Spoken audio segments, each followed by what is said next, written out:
This is Focus on Face Masks, Balancing Risk Reduction. It is part of the BioRAFT EHS community webinar series.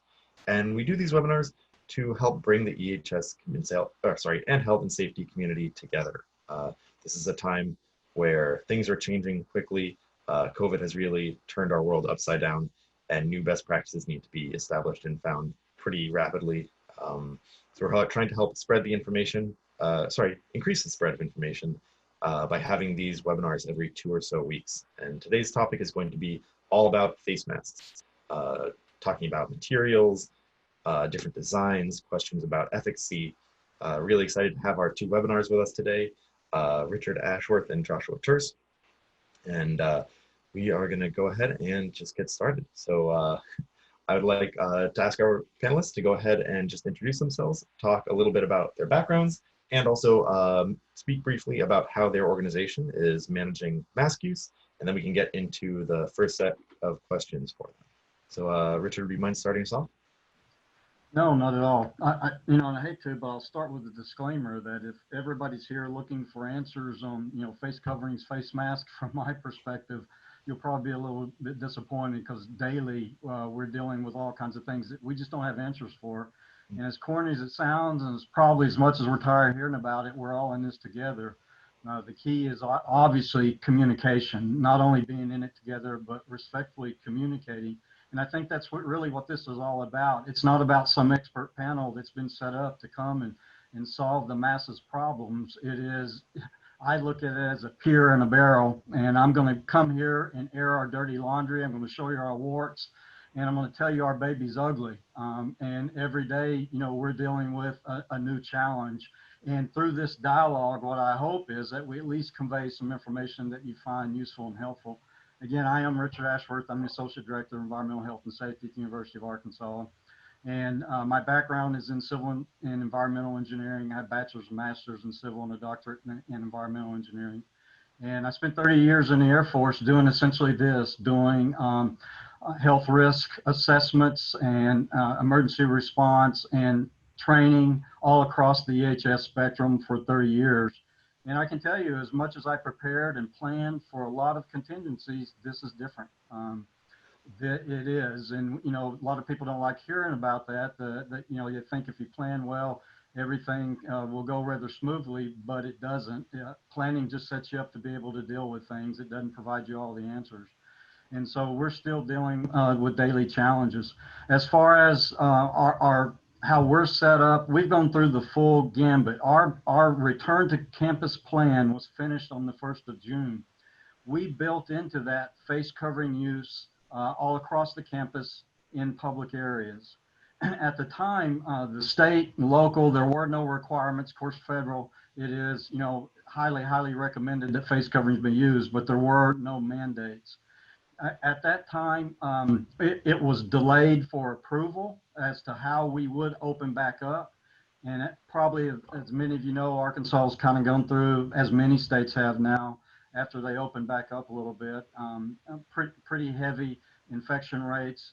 And because of that, there now is a mandate. So what we laid in June now has been approved. And so on campus, in public areas, which essentially means if you're not in a private office, or if you're in a private office with more than one individual, you will have a face covering on at all times. Great, thank you. And just as a quick heads up there, it looks like your audio may have been going in and out. I'm not sure if there's an easy fix there, but just wanted to let you know about that. And Joshua, do you mind coming in next? Sure, and I'll start with the caveat. I have a dog behind me, so if you hear heavy breathing, it's the dog, not me. So. So my name is Josh Terse. I'm the Biosafety Officer for Cornell University. I have a background as a researcher, so recovering researcher, as some would say. My background is all on vaccine development for cattle and some other large agriculturally important species. Moved over to biosafety about 5 years ago now at this point. As far as what we're doing on campus, it's very similar to what Richard has just outlined for his campus. Back when we restarted some research, not restarted all research on campus, we did require the use of face coverings indoors across campus. We also have defined the amount of square footage that we would like a single person to be occupying at a given time. Cornell is an interesting place because each of the colleges can take university guidance and make things a little bit more restrictive. So I can't say that there's a uniform plan across campus, as different colleges have needed to manage risk differently. Right now, with us getting ready to restart in the fall semester, face coverings will continue to be required indoors and outdoors where people cannot maintain 6 feet of distance between them. So very similar to the approach that I think a lot of places are taking. Yeah, so I think I'll stop there because we'll probably get into the rest of it when we start answering some of these questions. Fantastic. And just a quick aside here, Richard, I think you hit on this perfectly. This is not a place where everybody has all the answers. In fact, that's why we're doing these in the first place. We're all figuring out the answers as we go. And this is a place for us to also rely on you, our attendees. The breadth of knowledge across the people who are on this webinar is really staggering. So we are very excited to hear your thoughts and your solutions, as well as listening to our panelists during these conversations. So first question here for both of you. What would you say what qualities would you look for in a good mask? So there are a lot of different things, designs floating around. Just broadly, is there anything that you think, oh yeah, that's something that you want to wear over your face versus something that you may want to discourage somebody from wearing? I think at the beginning, you have to look at what the material is. You want a material with a tight weave that is uniform throughout the entire mask. So whether we're talking about a paper mask, a polypropylene mask, or a cotton mask, that's the starting. Then the mask has to fit well. And that means getting as decent a seal as possible around your face. I mean, there are obviously challenges. Matt, you and I both have some facial hair going on here. So, you do have to try to fit for that. And then from there, it's going to have to be comfortable if we expect people to wear these masks long term. So it could be a challenge finding that appropriate mask. Great. And just before, sorry, I'm going to jump in here. Lori had a really great question. So these are more of an illustration for the masks that we're talking about, because this is such a visual topic and it can be hard to describe things sometimes. I put a number of visual cues up here just so that we can kind of point to things, talk about them as we're talking about different models, different aspects and everything. And that's just the context there for this. Joshua covered, almost everything, obviously, that you would consider. For us, we look at it from this perspective because, and I quit calling them masks, I call them face coverings. I was even confusing myself when I talk masks. So I tend to call, if we're talking about a covering over the face that is preventive, not protective, I refer to it as a covering, and I don't call it a mask, and that's just me personally. So if I'm talking face covering, the first thing is, why are we using it? And it's to block. It's not protective, it's preventive. It's prevented what comes out of your mouth, primarily large droplets, getting onto surfaces and other people. It's not protective. Does it have a protective component to it? It can have. But primarily what we're looking for face coverings, blockage. We want it to block particles coming out. The next thing is breathability. I learned this the hard way. I've been on campus almost the whole time. We've had researchers that started back up, and then I have other departments that have continued. And so I went to my first meeting. It was a 3-hour meeting with what I had defined as my perfect face covering. And by the end of it, my nose was killing me because of the bridge, the little piece of wire that did it. And I thought I was getting a little loopy because I got a mask with multiple layers, a different insert you can put into it. I should say a covering that you can put into it. And after 3 hours, for somebody who's used to wearing a gas mask, I found it a little trying. So I think, and Joshua hit up on it, breathability and then suitability. Is it going to fit? If you are not looking at it, I believe, in my opinion, from a protective but a preventive, then the suitability is that you're not touching it and fidgeting it with it all the time.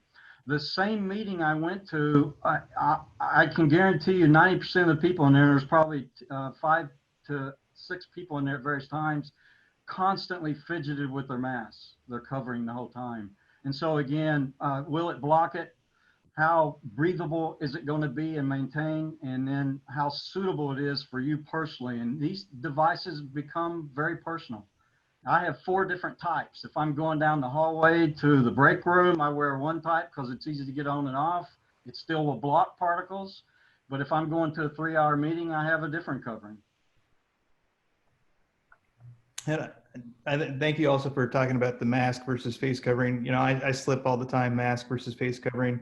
I saw somebody else here, I think it was Tiffany, saying that they've adopted the term community protective equipment. We do try to point out to our users that these are not meant to be a replacement for PPE for any circumstance, because that's going to be task specific, whereas this is just a general face covering to protect large droplet transmission. Yep, absolutely. Going on to another aspect of masks here that comes up a lot, disposable versus reusable masks. I know that there's a big question here about people who bring in their own masks, how long those can be worn for, as well as disposable masks and the length of time those can be worn for, and the number of times those may be reused versus cleaned versus thrown out. Do you have any thoughts, or are there any particular experiences you have around those? Yeah, we, again, when this started, obviously with the CDC about cloth masks, that's where it started for covering.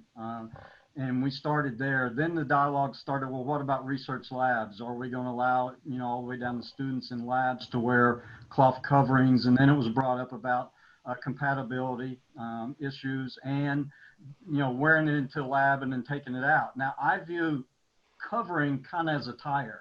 Again, want to keep away from PPE, not a mask we're providing for protection.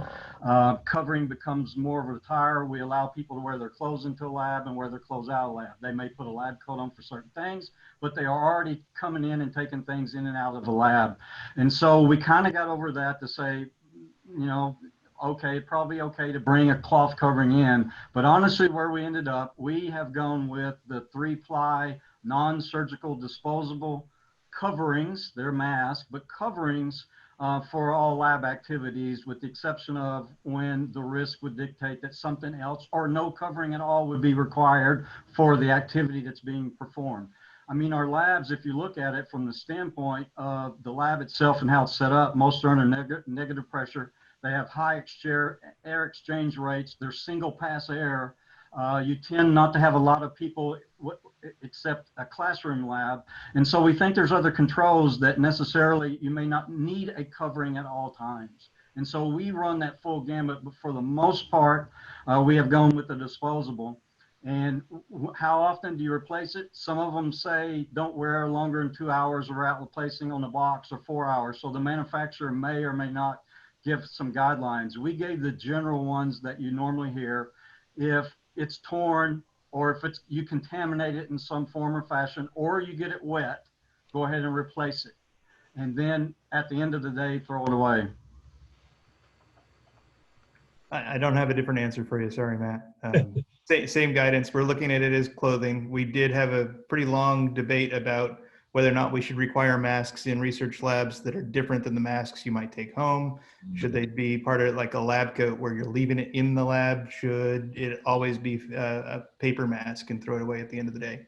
And we decided that if there was really a risk from getting a splash on your face, you would already have PPE, or you'd have an engineering control that should be protecting you against that process occurring. And should is a pretty loaded term. But we decided to treat it like clothing. We did put out guidance that people should wash their fabric masks daily after returning home. And people working in labs are definitely encouraged, and this is in black and white, I had to find the guidance document, to have 2 masks at all times, so that if they did take a splash or thought that they contaminated it by touching it with a gloved hand or something, they could switch masks out. Just to build off that quickly, the issue of wearing masks in labs, especially around, I think an earlier question was around Bunsen burners, but particularly around chemicals, chemical inhalation, all that fun stuff. Do you have any policies in place right now for helping to offer guidance for people who are wearing masks in labs that they may be bringing in from home or using in particularly hazardous conditions? Yeah, so we discourage the use of synthetic masks like rayon materials, things along those lines that may be more flammable. But we didn't really get much more into the weeds from that, because like I was saying, if there's already a risk that exists in the lab, that risk should have been mitigated pre-COVID. And we've asked folks to engage with us if they perceive a risk, to see if we can create the engineering control or come up with the appropriate PPE, not community protective equipment, to handle that risk. Yeah, and we're the same. Again, we do emphasize that in labs, whether it's a teaching lab or a research lab, that they will wear the 3-ply disposable. They won't wear their cloth necessarily in there. And the same thing, it's risk management. Great. And getting on to this sort of topic of 3-ply and disposable masks and everything, I was wondering if you all have encountered shared vocabulary around mask design and qualities that we may be able to talk about. I've definitely found for my own circles, it can be difficult when you're trying to talk about different mask styles, different cuts, different fabric types. I think the ply is a really useful one. It's a little bit of why we have these pictures up here to help give some visual aids to the things that we're talking about, because it can sort of be difficult to make sure we're talking about the same things. Have you encountered anything that's been useful in communicating these design elements to people? Yeah, the gator's pretty easy to describe. We've asked early on, we were asking people to make sure that they had a nose bridge in there that they could form, and we were suggesting different types of materials in order to make sure fit went well. The masks with one-way valves, including some of the N95s, are easy to describe because you describe them as a valved mask or a mask with an exhalation valve. Other than that, beyond saying ear loops versus tie-on, it's not easy. I'm not a textiles guy, so I don't know my design backwards and forwards. No, and the same. Other than again trying, and I slipped up even during this call, and I continue to slip up. That covering versus mask, we try to keep that differentiation as much as possible. But beyond that, no different. It's hard to communicate at times. Of course. Yeah, and I will say, just personally, for people who talk about the masks feeling uncomfortable or difficult, two things that are really fantastic solutions. One are these behind the head loops. So have a model that ties at the base of the neck in the front, and that can just be a real saver on the ears. And also there are these 3D printable ear savers that you can have that are just plastic bands with these hooks on the side, and you can put those behind your head and loop the mask onto that. It'll keep it nice and secure and not just pull on your ears the whole time. And just having those little solutions at hand can be really nice when you're trying to navigate these difficult conversations with people who don't want to wear masks, but really need to. Just on the topic of one-way valves, I was wondering if I could hear your thoughts on people who have these homemade masks with valves, the KN95s that we see around, or N95s, and just trying to evaluate those in terms of the risk they carry, and also helping to communicate with people about why that valve may be dangerous when they may be attached to that mask and feel that the valve could be protecting them. Well, and again, Matt, it goes back to, and I know, we don't want to split hairs, but in a way we do, that coverings are protect your particles that you emit, to others. It's not to protect you from them. And that's where the message gets mixed when you talk mask and protective value of the covering. Because, and I'm guilty of this. When somebody first brought it to me and said, the N95s with the valves shouldn't be used, and I said, well, that's crazy. They're used all the time. But again, we are using these primarily, not in all cases, but primarily as a barrier. So if you have a mask with a hole in it that lets things out, it's no longer a barrier. It may be filtering in and protecting you, but you aren't protecting others. And so that's kind of why people have talked about you shouldn't have an exhalation valve, because you can't guarantee larger particles still aren't coming out when you exhale. Yes, you're being protected potentially, but when you exhale, larger particles will still get out. And that's not the purpose. The primary purpose of a covering is a barrier. And if you have a valve or you cut a slit in it so you can get a straw or have a cigarette smoke through it, it's not a barrier anymore. It's a great thing that I've been thinking about recently here is, these elements of, well, you're wearing your mask to protect others, but that means that other people are wearing their masks to protect you. So while you may not be concerned about yourself wearing a valve that could be endangering other folks, when you see other people with those valves on, you need to recognize that that is not being effective at actually helping to protect your safety.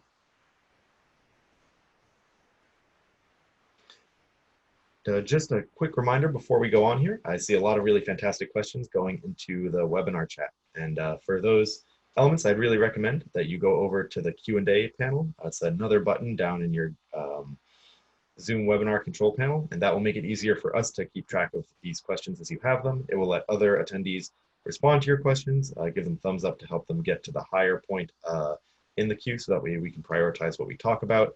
And that way, you know, when we're talking about valves, if you have questions about N95s versus KN95s, those conversations can go on in parallel in the Q&A portion. Just a second here. All right, I was trying to scroll through some of those questions there. It looks like we've answered a couple of them on the valves.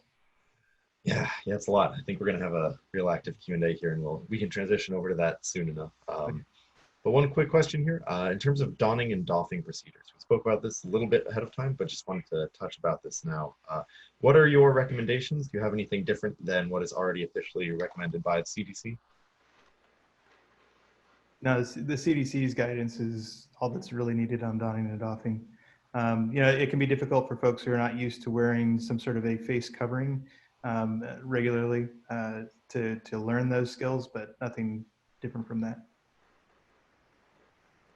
Yeah, you know, and I mentioned in the intro that environmental, in the old days, they called them the sanitary engineer, wastewater processing and treatment. So what has helped me, because again, you know, from a public health standpoint, there's a debate on how protective are masks and do they help spread our coverings, and how much you touch it, how much you fidget with it, and then touching your face to readjust, you've contaminated yourself. And so from a public health, that debate still goes on. And so what I do just for myself is I visualize I have a cesspool on my face, and it helps me understand how to doff and don. That's all I need to know from the covering perspective, is that it is contaminated, you know, and if you're looking at it as a barrier, the inside's contaminated, it doesn't hurt you can't hurt yourself from what you're breathing out. And if you're looking at it as protective gear, the outside is contaminated. And so from both perspectives, I've looked at that as a bacterial pool on my face, and that's how I take care of it. And it probably extends to not so much doffing and donning, because that's more like PPE again, but mask etiquette. What should you do with your mask? We don't want students leaving them on tables. We don't want them stick them in their backpacks. You know, what do you do with it when you take it off, and where do you put it? And so we're, you know, encouraging the brown paper bags. You don't want to seal it up. Put it in a brown paper bag. 2 reasons. One, a little bit of absorption, a little bit of aeration, if you will. It won't seal it completely. And you tend to throw a bag away where you may not, a container or anything else that you bring it in. And so from that standpoint, we extend that, if you will, to doffing and donning, and that's etiquette of what you do with your covering. Mm-hmm. Again, we've got the same answer. So a breathable container in order to remove that face covering and put it away, store it. This has become important for some labs where they do have to change into actual PPE. You know, say our BSL-3 operations where they're switching over to a PAPR instead of a face covering. In order to walk into that, they have to store it while they're in the BSL-3. And then, of course, important when people go home at the end of the day. Now, washing, please do not forget with these cloth face coverings to wash them regularly. I mean, you wash your underwear after you wear it. Well, I would assume most people here wash their underwear after they wear it. And the same concept here, because we've got that cesspool on our face. Yeah, the underwear analogy is a particularly, I think, effective one for a lot of folks who may just need that a little emotional push to start doing the extra effort. And establishing habits is really hard. I think that's the toughest thing about these coverings in terms of carrying, you know, a bag around with you, how you handle the mask when it's on, or the covering when it's on your face, wearing it regularly, washing it regularly. Always the hardest things to change are these behaviors versus being able to circumvent it with just a new technology that you can, you know, take and adapt. So it looks like we are having a really wonderfully active Q&A here right now. So I'm going to have us transition over to that. Was there anything else that the two of you wanted to touch on before we go to the live portion of this one? I'll just reinforce, wear a mask. There was a maybe not great report, but Morbidity and Mortality Weekly report about 2 weeks ago now that talked about 2 hairdressers who were both COVID positive, both symptomatic, who saw 139 clients and nobody was infected. They wore their masks the entire time. Their clients wore their masks. It's doing something to protect at least 139 people in Springfield, Missouri. So please encourage everybody to wear a mask, encourage them to wear it properly. Encourage, as part of mask etiquette, to call one another out and say, hey, you know, you're not respecting me, or, you know, please put your mask on, something along those lines.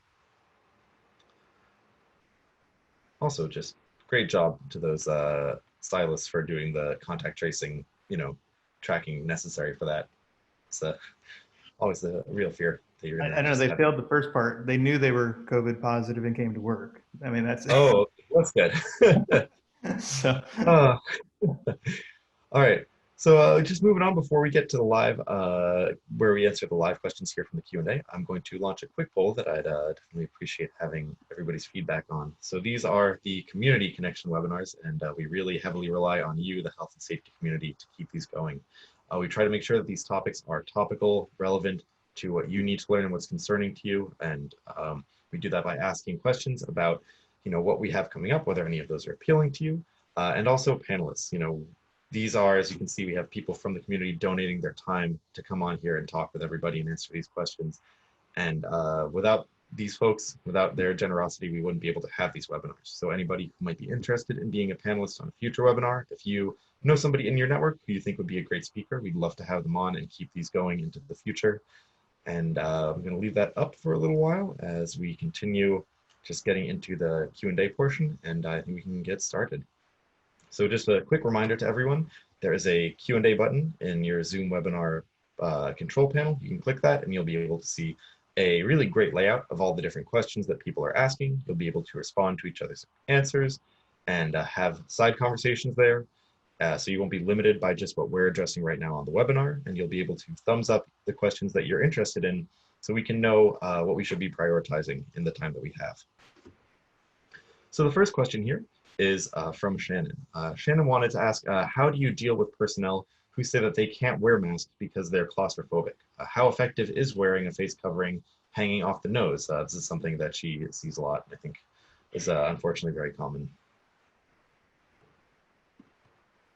I think we can tackle this with the questions on eye coverings as well, because at least where I'm going to take this is that under the New York State executive orders that are in place right now, there is an exemption allowable for a person to use a face shield. Now, the data is not very mature on whether or not a face shield is equally as effective as a face mask, but there is some data out there to suggest that it is protective for somebody on the other side of that face shield. So we are making some allowances if that person has to be on campus. Oftentimes we're finding that people maybe shouldn't be on campus who would need that kind of an allowance, exclusion. But yes, there's some room to approach that question. Yeah, I saw a couple of questions related around that about replacement of face shield and face covering. And again, no, we don't view that a face shield is a replacement for a face covering. However, as Joshua said, there are some indicators out there as a barrier, it's almost as effective. It really is right now, the CDC recommendation is face covering. They even say in there, face shields should not be used, you know, in lieu of face covering, if you will. However, and there's always the however, I saw a question in here about, you know, faculty standing up and lecturing all day long.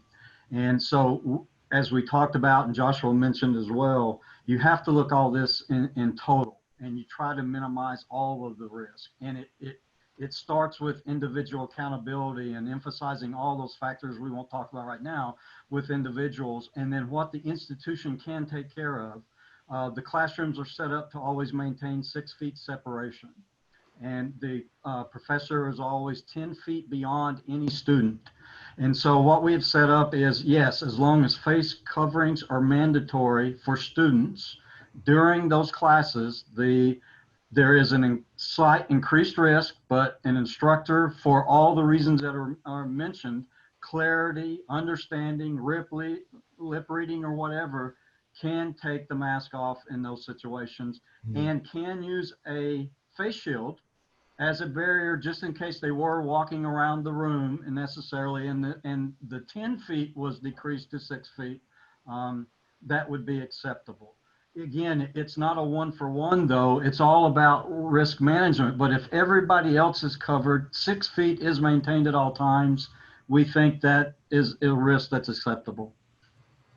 We've had some colleges considering a double barrier, so face shield during lecture as well as a piece of plexiglass. And I don't want to get into that can of worms either, but we've been having people talk to us about, well, what if I take the whiteboard out of its rolling frame and put a piece of plexiglass there instead? It gives you another barrier. You know, I haven't seen anybody really question the 10-foot rule. We're using the same kind of rule on our campus. The one place where it starts to get sticky is when you're trying to teach a path lab or some other lab activities. And I don't have great answers there either. I think we're still working on it along with the rest of the community. Great. And I think we may have shifted gears there a little bit. We were looking at that question about face shields as a replacement. But do you have any thoughts about people who deal with masks where they say that they're feeling claustrophobic? And then just wondering whether you've encountered that before. I saw there's one really great comment here by Suzanne saying that they treated it the same as an adverse reaction to wearing the mandatory surgical mask and connected that employee with an OC health organizational psychologist. Right. Yeah, so they would have to go through our medical leaves administration in order to demonstrate that they had a medically diagnosed claustrophobia. We're not granting very many exceptions right now to the rule of having to wear a face mask. Yeah, no different. And again, and it's been brought up and we talked about it, and I know we kind of arc to this too, but also it does bring face shields back in. They can wear a face shield and it does provide some protection, if you will. And so that's being considered as well. Fantastic. And next question, I'm going to just gloss on here and not address in the live portion, but Marcos is wondering if there were any tips to avoid safety glasses steaming up. So if there was something that the two of you had just offhand, that would be great to hear. But otherwise, I think that's a great time for everybody here to go ahead and just pile onto that question with some helpful links for tactics or technologies or sprays that are useful for you. Yeah, I'd be interested in that answer as well. I was told again that wire, always get one that has the wire that you can mold. It helps immensely, but it doesn't eliminate it. Everybody around here says put soap on your glasses, and you do it from the glass, not the covering perspective. That you put the anti-fog or whatever on the glasses themselves. Trying to do it with the mask, they're always going to have leakage somewhere, and you're more likely going to fog glasses. And I'll also say, just in terms of a tactical thing, the wire is really helpful because it forms so well to your nose. Wearing your glasses over the mask, where their bridge is resting on top of the outside of the mask, makes a huge difference for me personally. I actually am wearing contacts right now, but I'm normally a glasses guy. Right, moving on here. Arlene has a question. What are your thoughts about using a homemade mask for a short period of time, 15 minutes or less, by spraying on both sides with a 70% alcohol spray and then letting it sit to use again instead of putting it in the wash every time? So alternatives to just sort of that daily washing we were talking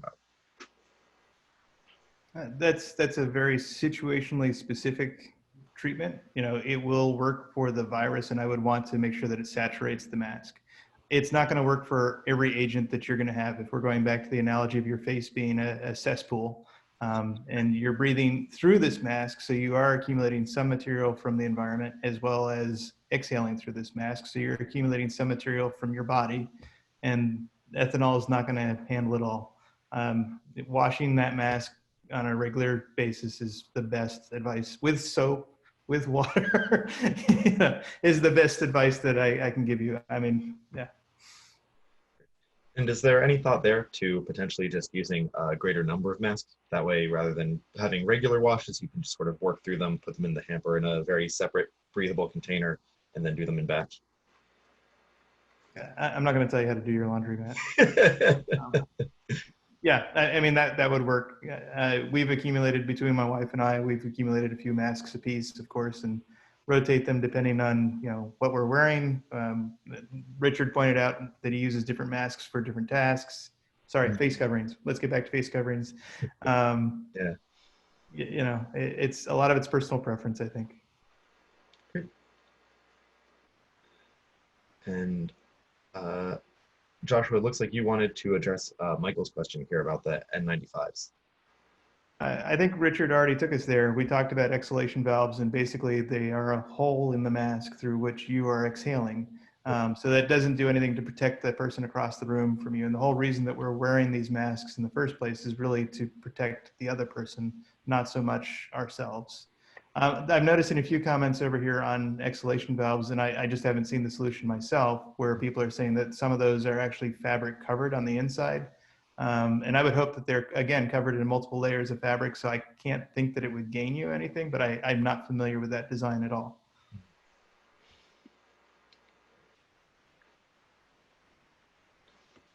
Great. And then one other question here from Michael about eye covering. We talk about masks and face coverings frequently, but eyes and also from what I understand, you know, ears as well can be a serious problem, any mucous membrane exposed. Are there any quality eye goggles that would be recommended, or solutions for people who are concerned about those exposure locations?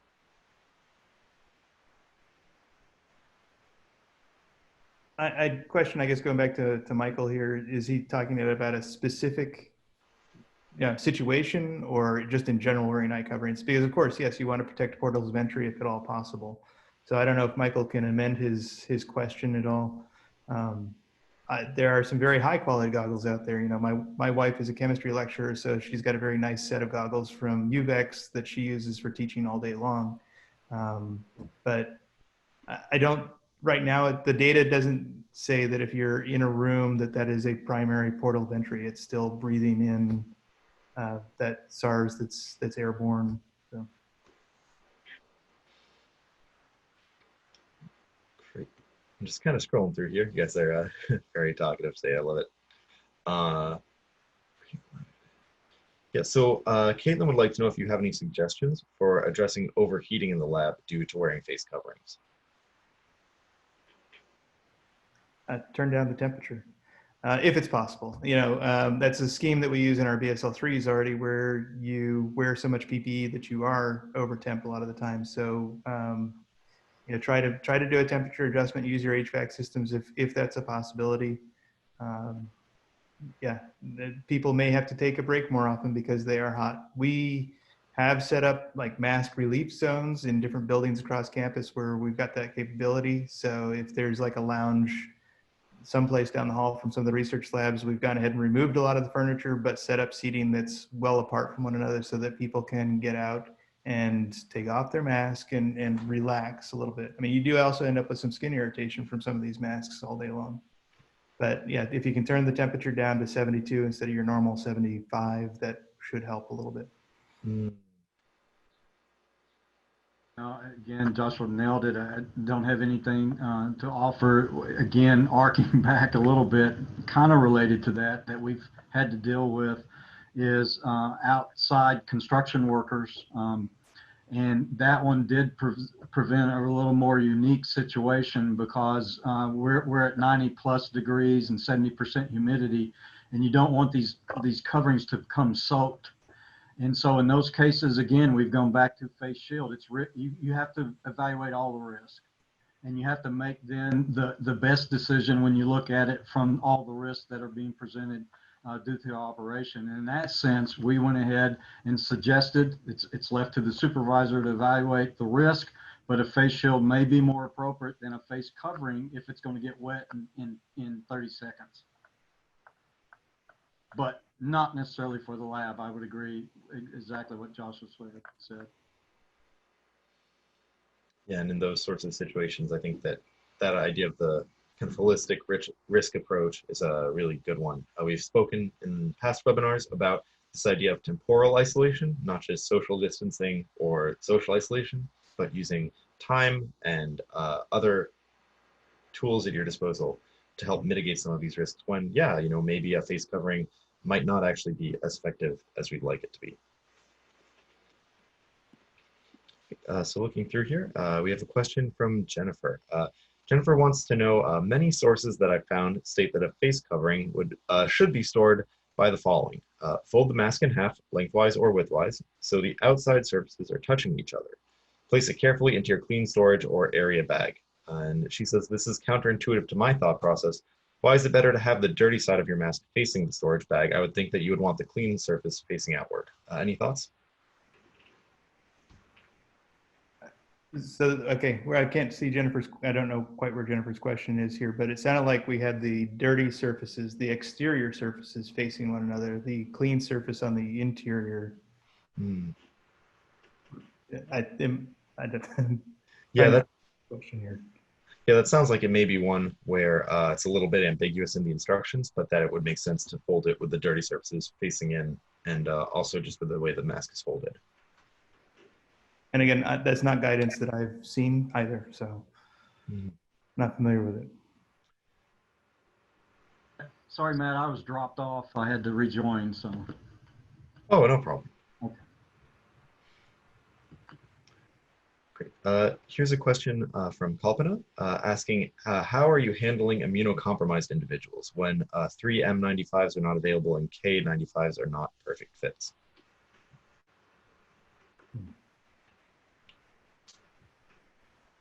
Yeah, so I've not had to approach that conversation except to say that immunocompromised persons right now should not be on campus.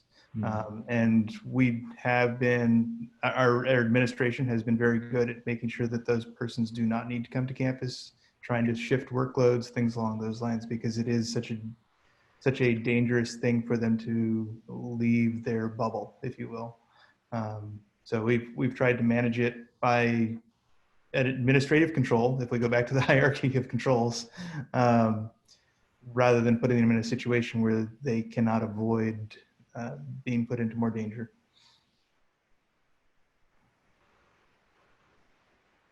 Yeah, we're also the same. We haven't encountered it because, again, it is highly encouraged if you can continue to work remote or you're high risk, you work remote. And so we haven't really had to deal with that. I could offer opinion, obviously, but everybody probably would do the same thing. I mean, if they really are compromised and you're going to have to provide a protective device, if it doesn't fit, it's not protective. And so you're in a quandary, if you will, that you have to guarantee a fit if you really are trying to protect them as part of their employment.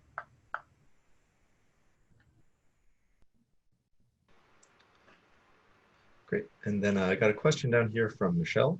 Richard, this one is for you. She was wondering what your preference was for a face covering for those 3-hour-long meetings. It's gonna kind of got this. Hopefully, I have one of the masks similar to what you like to wear up here, but we just have these pictures just for visual reference. Yeah, it is a behind the head. I find that for me more preferable. I think it's a better fit, honestly, because you can adjust the points, if you will. It's not wrapped around your ear where there's little adjustment to the pull points. And so that helps a little bit. And I still go with a wire at the top. And my nose finally got used to it. It took a while, but I like the seal around the nose. And and I look for a little bit more protection. I've preached, look, a covering is a barrier. But if you're in a room for 3 hours, even if you're following all the others, and now you look at it personally, I do look for, multiple layers. The cotton, Josh hit it earlier with the counts per thread, 600 threads per inch is a really tight cotton. It's almost as effective as an N95 if you look at some of the data on it. And so that's my mask that I use. Honestly, though, the one that I'm more comfortable with are the 3-ply disposable mask. I don't know that I'd necessarily wear it for 3 hours because there is a fairly large gap sometimes, on the side of it. It doesn't fit as well, if you will. And I think, again, that's because it's primary ear loops. For me, it's my face structure, if you will. But to me, it is much more comfortable than the other one that I was talking about.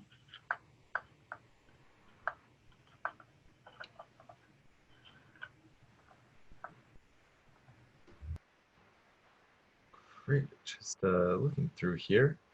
Sorry guys, here asking so many questions here. I'm going to scroll back up and find another one here. Marcus, I'm going to go ahead and mark your question live, and Richard, Josh, feel free to go through and highlight any questions you'd like to answer if those ones stand out to you. I'm trying to avoid too many duplicates here, just having already had some of these conversations happening. Great. So James had a question going back up to the top here. James says that I worked in biosafety for a number of years and now in chem safety at UW-Madison. I have a pet peeve about the general public having no idea on the proper use or fit of a face covering. Just this morning, I stopped by the VA hospital and saw at least 5 people not wearing their coverings properly. How can you educate people you don't know without offending them, or is this just truly a lost cause? So I think that gets on to that question that we had earlier of getting that mask just covering the mouth as opposed to the nose, but also maybe those masks that are covering the whole face but just aren't properly fit, or maybe folks who may be out wearing N95s that certainly are not fit tested properly. Yeah, I think that, that is a challenge. It's a challenge that we face and are going to face more and more. We have people that, on both ends of the spectrum, as I'm sure everybody else does, that don't believe in wearing coverings, all the way to they literally have a 12-foot bubble around them and don't want anybody inside that bubble. And if you don't have a covering on, we've actually had them take pictures and send the pictures to the chancellor of people without a face covering on. And so, I don't have a good answer for that, because it really is, you have to understand that this is for protection of others, and that's what it's about. You got to care about others. It's not about yourself. And you can't teach people that. There's some you just can't do it. Obviously, in that case, I would say where they're not increasing your risk and you could avoid it, then go ahead and avoid it. You can stay away from them. But if you're forced into a meeting, as I was today, with an individual who every time he talked, his lower lip came out, I just said, look, you're not wearing your mask correctly. In that case, because I had to stay there and I felt like that was an educational moment. And it was also, within the department. Outside of, you're out in the community, that's a tough one. And again, I think I just minimize my risk. You're not going to get anybody necessarily out in the community to change. I wouldn't take that on. I think it depends on how comfortable you are taking that on with somebody out in the community. If you think you can get through it without being confrontational, feel free to educate folks, because I think we have to look at it as a sign of disrespect. If you're wearing your face mask improperly, you're not respecting the other person that you're sharing that space with. So this is really getting back to the etiquette around face coverings. I just said face mask again, but getting into that etiquette, be polite, try to inform people if you can without getting into a confrontation, and otherwise avoid the person. That's the engineering control side of things, right? So. Yeah, I sometimes oscillate back and forth between just wanting to aggressively shame people for not not doing the thing properly, but also trying to be really understanding. What I found has been effective for me is to go up to people and first start off by saying, hey, it's great to see you're wearing a mask, kind of compliment and let them know they're doing something right, and then say, I am a health and safety professional, I work in health and safety. This is sort of how they're supposed to be used, and this is why they are worn this way, and this is why they are effective. With the way that you're wearing it right now, it's not maybe doing what you think it's going to be doing, and I'm sure you don't want to be endangering people with the way you're doing this, so I thought I'd let you know. And just sort of assuming the good intention can sometimes help people to admit when they're wrong instead of turning it too adversarial too early. And of course, you do have to just dig deep and find some courage to talk to a stranger about something that they may not really want to hear you talk to them about. And there's just, I think, no easy way to go about it except that, you get some practice in and it gets easier the more that you do it. Or you find that it's just not as effective as you'd like and it's not worth the emotional energy sometimes. And Joanna would like to know if gaiters are effective at all. So that's referring to the style of mask we have here. Again, we have several masks just for reference to help illustrate what we're talking about. And I know I have a few friends who prefer to wear these for things like running. They're very secure, they're pretty breathable, What are your thoughts on those for specific uses versus general wear?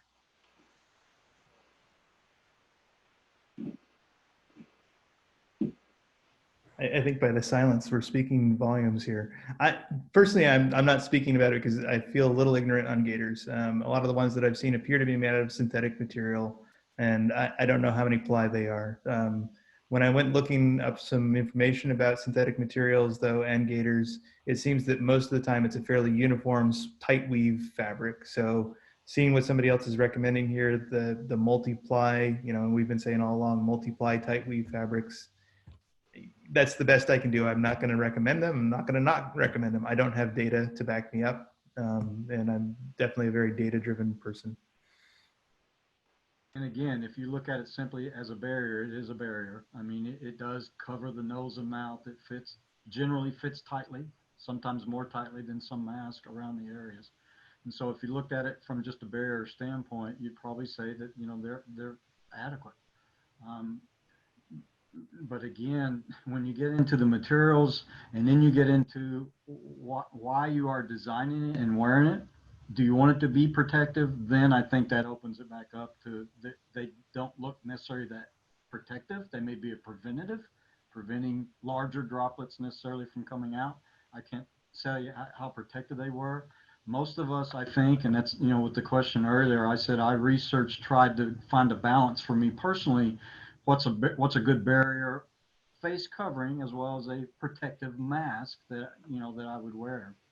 And that's where you get into, you know, the whole thing about particle dynamics and exhalation and what is in a sneeze versus a cough versus you know, a breath. And you get into that, you know, if you're a sneeze, you're looking at 40,000 particles. And again, don't quote me, it's all over the place depending on what study you look at, but roughly you're looking at 40,000 particles that are in the 100 micron range. So would a gaiter work with that? Probably, you know, as good as most things is knocking down larger type particles. You get into a cough, you're in the 700 particles, a typical cough, and you're into, you know, the tens of microns range when I talk about the average. And then when you're talking about breathing, you know, you're not into a lot of particles over time, but you're into very small particles. And then, you know, from that standpoint, if you're in a large gathering with a gaiter, it's probably not that protective. Right.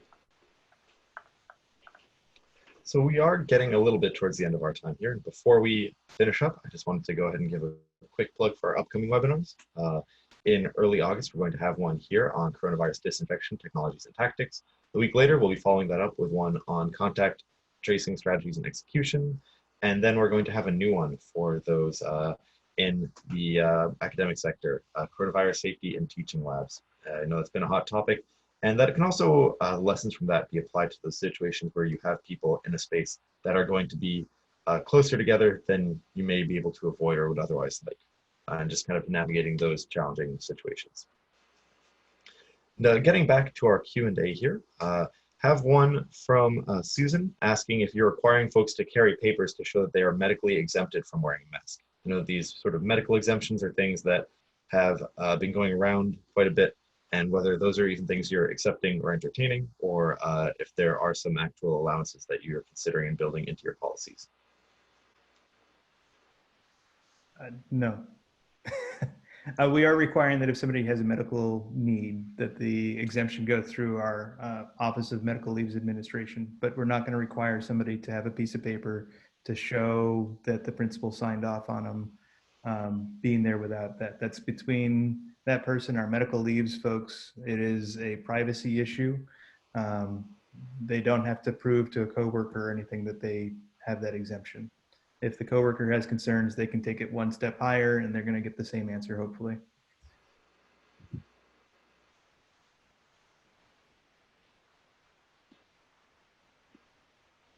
Great. And then just to address a point I've seen raised a few times here, there will be a recording of this webinar available on Monday, and we'll send out an email to everybody through Zoom to let you know that it's available. And I will be working to get the Q&A appropriately anonymized and sent out to everybody for you to review, and hopefully to get some of these questions into your hands so that you can answer them. We can compile that and redistribute it to everybody else. That way we can keep this conversation going and get to some of these, 40-something questions that are still left that we will likely not have the time for. One of the things here is that we are at the 4 p.m. mark. This is when we had scheduled our webinar to end, and usually, as now is the case, we do have a lot more questions than we have time to address. So we asked our panelists earlier if they would be able to spend a little bit of extra time with us to address some of these, but of course, it's the time that we had them signed on for. So are the two of you able to stay on for a little bit longer, or do you have to get going? No, I can stay. Yeah, I'll stick around for a little bit. All right, perfect. Thank you. I really appreciate that. And there's certainly going to be plenty of things for us to touch on here. I'm going to jump down to the bottom to see where some of these new questions may be coming in here. And let's take a look.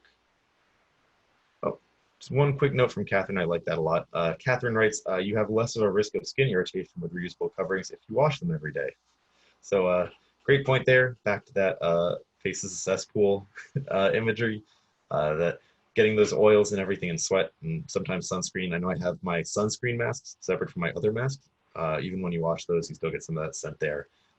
Washing those regularly does keep them fresh and is a lot more pleasant to wear, definitely.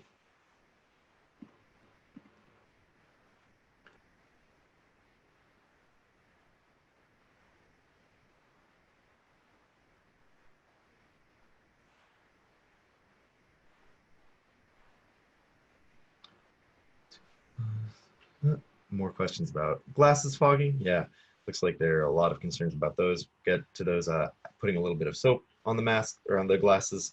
Shaving cream is also used. Just making sure the glasses are over the mask is great. Laurel mentioned that Lee et al. From UCLA have a study assessing the effectiveness of using face coverings to mitigate transport of particles generated from coughing. So there's some interesting info there potentially to check out. And then there have been a few questions about clear face masks. I've seen these come up quite a bit for both people who rely on lip reading to communicate, and also in some cases for young children who are not able to see each other's faces as they're in this really critical developmental stage of their lives. Do you have any recommendations for solutions there? I know we talked about using face masks in some situations or removing a mask for some situations, but whether there's anything you had kind of heard of or encountered that might address that particular issue.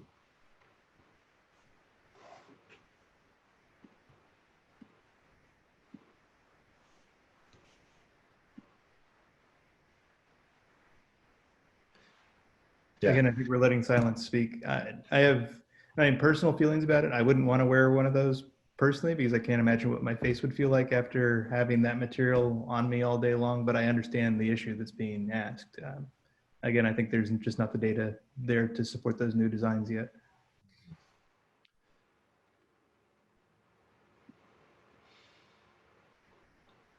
Great, here we go. There's another.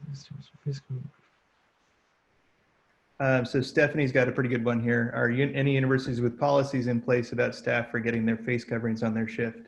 Under New York executive order, we have to be able to provide a face covering to them. So we do have paper face coverings available to staff if they come to campus. Our procurement's been pretty active in making sure that we have face coverings on hand. We do the same, as I mentioned earlier, not only for the classes and the labs, but it's also for anybody else that shows up that either lost theirs or it got damaged or whatever it may be. So we do have a backup on campus. They also are talking about putting the vending machines around. I guess everybody's probably seen that. Oh, yeah. People are doing that. So just to, oh, sorry, go ahead. No, I was going to say, John asked, it was asked a little bit earlier, though, about disinfecting the mask and coverings and UV light and ozone generators. And I would just say, again, if you're using a cloth covering, it's a barrier. There is some protectiveness associated with cloth as well. And the effective way is to wash it soap and water. When you start to doing other things, you're going to deteriorate, and you don't know when that is. And so I couldn't tell you. Joshua probably could weigh in much more about the effectiveness of whether or not you're using UV and ozone and what it's particular to and how it's effective. But again, to me, the unknown, especially if you're talking about cloth type material is that resiliency and how long that thing's going to last if you're using it as your disinfectant as opposed to just washing it with soap and water. I mean, we got into some of this early on when the field was trying to figure out how to decontaminate N95 masks for reuse. And there were some significant issues around that. A lot of the debate around UV was, of course, UV is not going to work if it can't reach a surface. It's light at the end of the day, and it will not work if there's shadow present. So that would be highly dependent on the design of the device being used, as well as the mask that it's being used with, on whether or not it would be an effective means to do that. Ozone, again, without being familiar with the specific system and masks, you know, it would likely work. And if we're getting into reusability of N95s, you know, there's been some nice work out there showing VHP and other systems work decently well to decontaminate those. So I'm seeing a lot of questions here asking about, again, the mitigating effects of or options available for N95s and other masks and face coverings that have that one-way valves in them, whether you can add cloth in there, Kleenex, another surgical mask, all those things for solutions. And I think just to get to those, since we've addressed that a few times, I think the general consensus is that the data just isn't there to support using those sorts of solutions. And that while there are some places where it might make sense to consider that, you know, this gets back to the challenge I think many of us faced really early on as coronavirus was ramping up, which is sometimes you just need to have a solution, even if you don't have all the answers. And depending on what your supplies of materials are looking like, the people that you're working with, you know, what you have access to and how often you can do these things. It's just, we're all here to try and mitigate the risk of spreading this disease as much as possible and trying to do our best and making sure that these alternative solutions are not shortcuts to actual, you know, higher quality risk mitigation.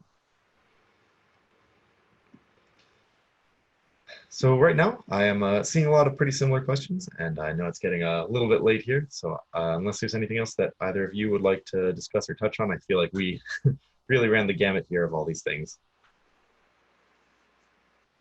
No, then say, you know, thanks for the opportunity. Like I said, I'm a real believer that the communication is key during this time, and collectively we get better answers doing these things. I completely agree. This is a community effort.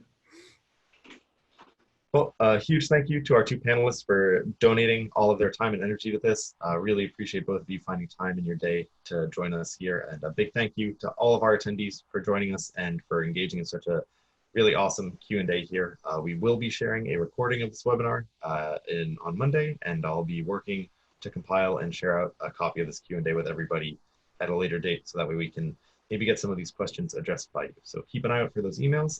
Big thank you to everyone for joining us, and hope you have a great day. Thanks.